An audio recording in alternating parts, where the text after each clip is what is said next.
Hello students, इस video में हम क्लास 10 मैथ्स का 4th चैप्टर क्वाड्रेटिक इक्वेशन की एक्सरसाइज 4.4 का क्वेश्चन नंबर 1 करेंगे। क्वेश्चन नंबर 1 है, find the nature of the roots of the following quadratic equation, if the real roots exist find them. यहाँ पे हमें क्वाड्रेटिक इक्वेशन गिवन है, उसका नेचर हमें फाइंड करना है, उसके रूट के नेचर का। अगर वो एग्जिस्ट करता है, रियल रूट एग्जिस्ट करता है उस इक्वेशन का, तो हमें उसका रूट फाइंड आउट करना है। मींस एक्स की वैल्यू फाइंड आउट करनी है अगर रियल रूट एग्जिस्ट करते हैं। ओके, सो हमने इंट्रो में देखा था कि हम कैसे nature of a root find out कर सकते हैं। तो एक बार हम दोबारा रिमाइंड कर लेते हैं। देखो, रियल और डिस्टिंक्ट रूट हमें कब मिलते हैं? मींस रियल और अलग रूट, अलग अलग दो जो रूट मिलेंगे हमें अलग अलग। और रियल कब मिलते हैं? जब डी डिस्क्रिमिनेंट हमारा 0 से बड़ा आता है, मींस पॉजिटिव आता है, 0 से बड़ा 1 2 3 एंड सो ऑन। ओके, तो हमें रियल एंड डिस्टिंक्ट रूट मिलते हैं। ओके, और रियल एंड सेम रूट्स हमें कब मिलते हैं? जब डी इक्वल्स टू 0 आ जाए हमारा, जब हमारा डिस्क्रिमिनेंट 0 आ जाए। ओके, और नो रियल रूट्स, हमें रूट्स रियल कब नहीं मिलते हैं? जब डी जो है छोटा आ जाए 0 से। जब डी 0 से छोटा आ जाए मतलब नेगेटिव में आए, -1 -2 ऐसे नेगेटिव में आए, 0 से कम मतलब नेगेटिव। ओके, और डिस्क्रिमिनेंट होता क्या है? b² - 4ac। ओके, इसका फॉर्मूला होता है डिस्क्रिमिनेंट फाइंड आउट करने का, b² - 4ac। ओके, सो अपना हम सॉल्यूशन कंटिन्यू करते हैं। सो हमें फर्स्ट इक्वेशन गिवन है 2x² - 3x + 5 = 0।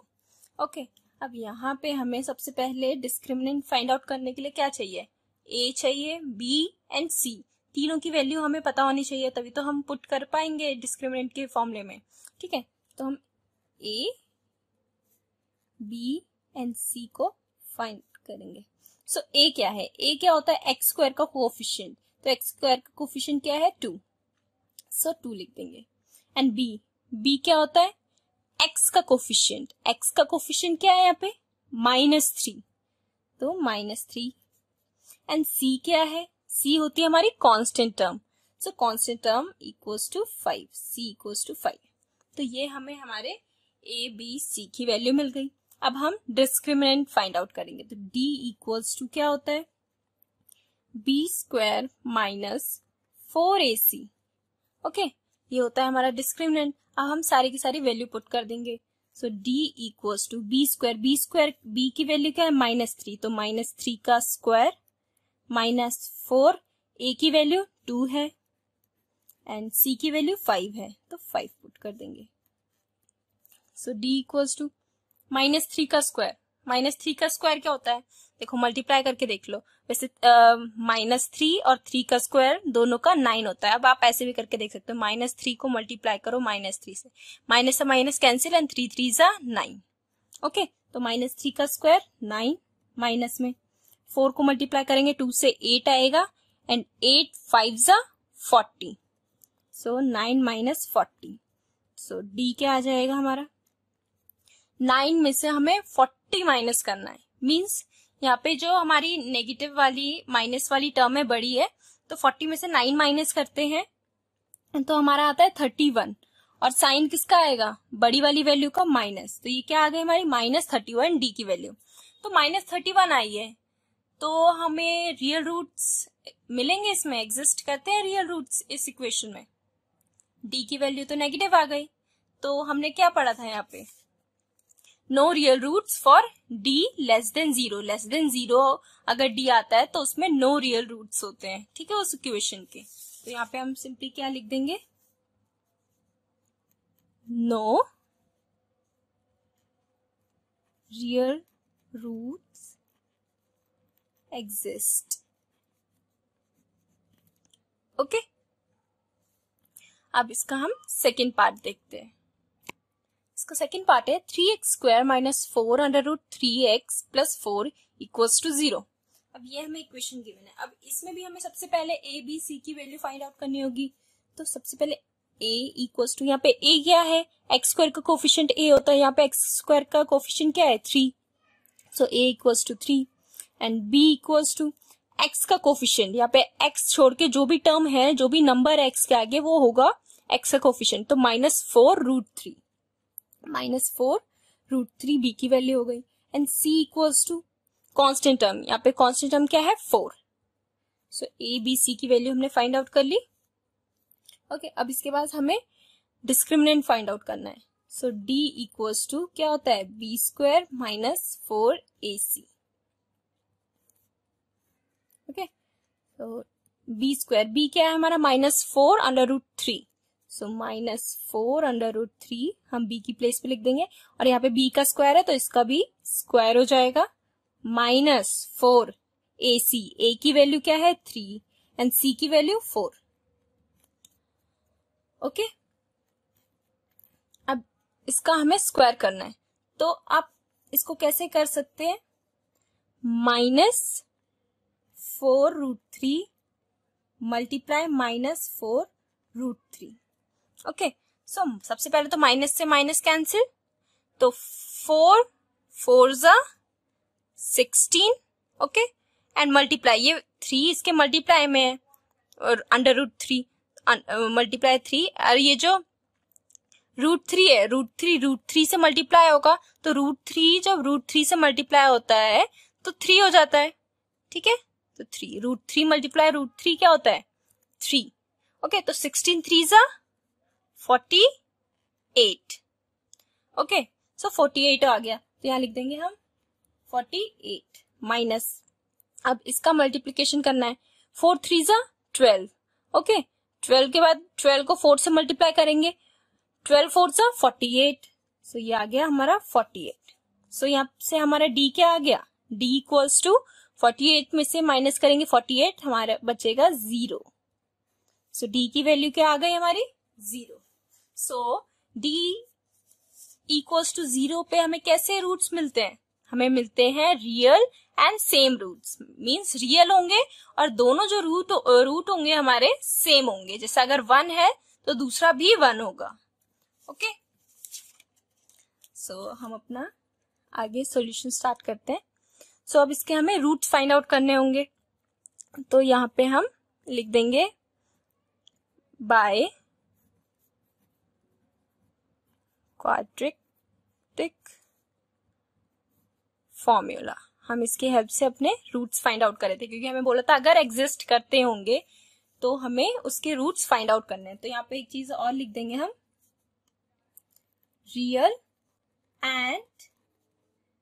Real and same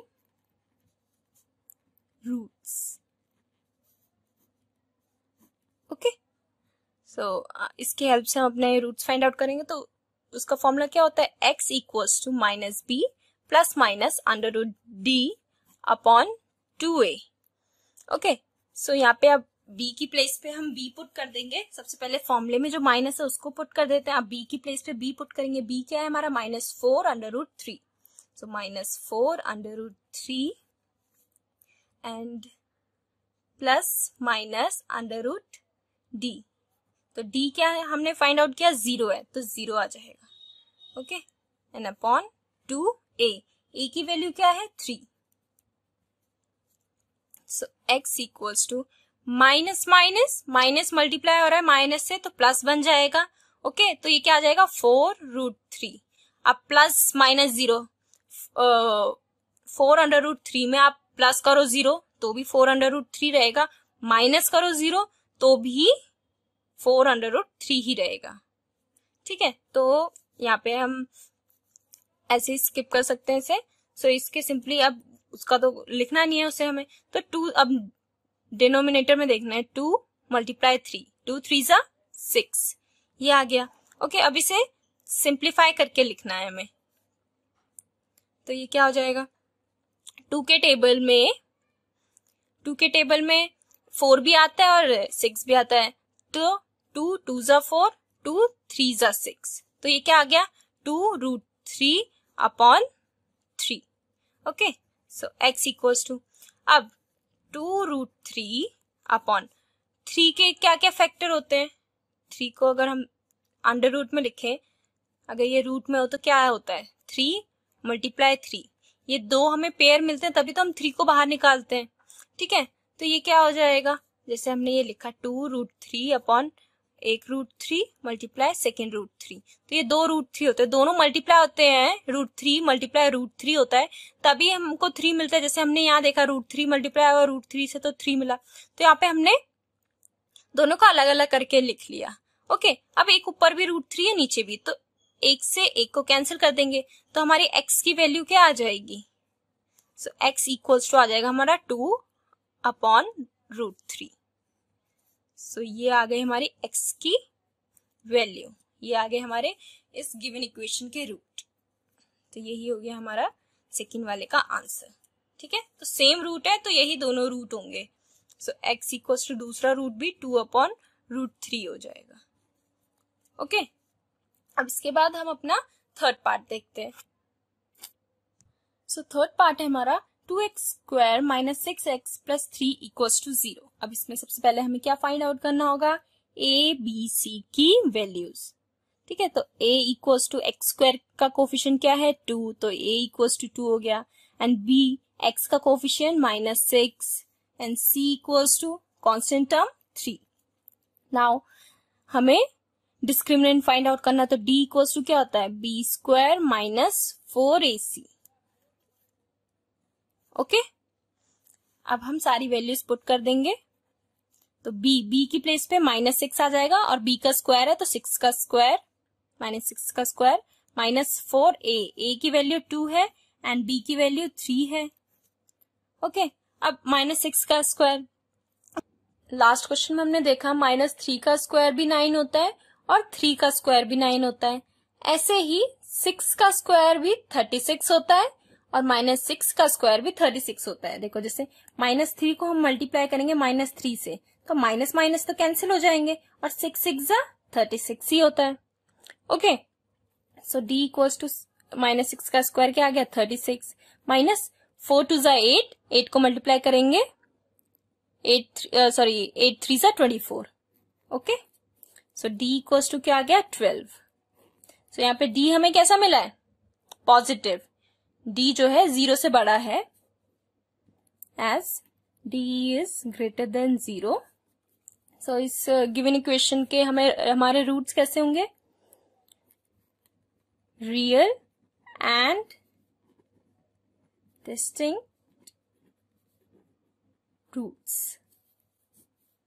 okay, अब यहाँ पे हमें रूट्स मिल रहे हैं, रियल रूट्स मिल रहे हैं, तो हमें फाइंड आउट भी करना होगा अकॉर्डिंग टू क्वेश्चन। ओके, सो हम यहाँ लिख देंगे बाय क्वाड्रेटिक इक्वेशन, फॉर्मूला क्या होता है x = -b ± √d upon 2a। सो x = b की प्लेस पे हम b पुट कर देंगे, पहले फॉर्मूले का माइनस b क्या है यहाँ पे हमारा -6, तो -6 and plus minus √d, d की वैल्यू क्या है हमने फाइंड आउट करी 12, तो यहाँ लिख देंगे 12 अपॉन 2, a की वैल्यू क्या है हमारी 2 multiply 2, x = minus minus plus हो गया तो 6 हो गया एंड प्लस माइनस √12। 12 के क्या क्या फैक्टर होते हैं, तो यहाँ पे हम फैक्टर्स फाइंड आउट करेंगे 12 के। सो 2 6 12, 2 3 6 एंड 3 1 3, तो इसको हम अंदर लिख देंगे 2 × 3 अपॉन 2 2 4। सो x = 6 प्लस माइनस, अब यहाँ पे यहाँ पे दो रूट मतलब 2 के पेयर मिल रहा है, तो जब भी हमें पेयर मिलता है तो वो रूट के बाहर आ जाता है, ठीक है। तो रूट के बाहर आ जाता है, ये हमें दो पेयर मिल रहे हैं, 2 एक पेयर मिल रहा है 2 का, ठीक है, तो ये बाहर आ जाएगा तो ये 2 हो जाएगा, और अंदर 3 का पेयर नहीं है, 3 एक अकेला ही है तो ये रूट में रहेगा √3। Okay, upon 4। अब x = अब यहाँ पे 2 जो है 2 के टेबल में 6 भी आता है, 2 के टेबल में 2 भी आता है, तो हम 2 कॉमन ले सकते हैं। सो 2 3 6 होता है प्लस माइनस 2 1 2 होता है and √3 as it is upon 4। अब यहाँ पे कैंसिल डिवाइड हो रहा है, सो 2 ज़ा 4 होता है। सो x की वैल्यूज क्या आएंगी, 3 प्लस माइनस √3 अपॉन 2। ओके, अब यहाँ पे हमें दो वैल्यूज मिलेंगी, तो x इक्वल्स टू 3, एक बार plus √3 upon 2 and x equals to 3 minus √3 upon 2। Okay, यहाँ पे हमें 3 प्लस माइनस √3 अपॉन 2 था, तो यहाँ पे प्लस माइनस दोनों अलग अलग हमें दो रूट्स मिलने हैं, तो एक बार हम 3 प्लस √3 अपॉन 2 करेंगे एंड सेकेंड हमारा जो रूट होगा वो 3 माइनस √3 अपॉन 2 मिलेगा। ओके, सो यही हो गया इस लास्ट पार्ट का आंसर। ओके, सो अगर ये आपको सॉल्यूशन समझ आया हो तो वीडियो को लाइक करें, चैनल सब्सक्राइब करें एंड शेयर करें।